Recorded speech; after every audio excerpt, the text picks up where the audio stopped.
Au Cameroun, comme dans la majorité des États africains, les très petites et moyennes entreprises, TPME, sont au cœur d'une stratégie de transformation destinée à propulser le continent vers une diversification économique. Selon une étude du Centre de commerce international ITC, ces entreprises constituent plus de 90% du tissu économique, un véritable vivier d'opportunités d'emploi pour près de 60% de la population active. Pourtant, un gouffre sépare ces entreprises de leur potentiel réel, l'accès au financement. Pour pallier le problème et soutenir le développement des très petites et moyennes entreprises, la sénatrice Françoise Pouené, en marge de la dédicace de son livre intitulé Itinéraire d'une débrouillade devenue milliardaire, a annoncé le financement de 20 micro-projets de jeunes âgés de 18 à 35 ans.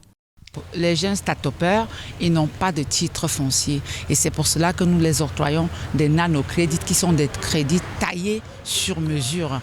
Ce sont des crédits non remboursables parce que tous ceux-là qui vont bénéficier tout à l'heure des nanocrédits, ce sont des crédits non remboursables, mais également ce sont des jeunes que nous allons continuer de suivre pour voir quels ont été les résultats.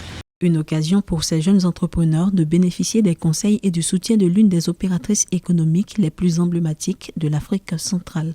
J'ai décidé de prendre part à cette dédicace que l'honorable Mame Nyanga a organisée, pouvoir présenter mon projet qui est sur l'approche et les techniques du meilleur choix de la filière, puisque la filière que je fais m'amène à agir dans le domaine de l'éducation.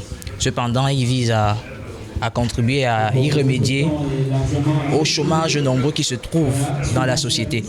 La sénatrice Françoise Pouené, aujourd'hui PDG du groupe Franco, qui se déploie depuis une trentaine d'années dans les secteurs de l'hôtellerie, de l'immobilier et des BTP, a fait du chemin pour arriver à ce sommet. L'extraordinaire parcours de cette revendeuse de denrées alimentaires dans les marchés urbains, localement appelée Bayam Selam, devenue une redoutable femme d'affaires, inspire. Ainsi, celle qu'on surnomme Mame Nyanga assume son passé et son parcours de Bayam Selam et s'est engagée à partager l'expérience et le secret de son ascension avec les femmes et les jeunes. Françoise Pouené ambitionne également de créer une pépinière de leaders en Afrique, particulièrement au Cameroun.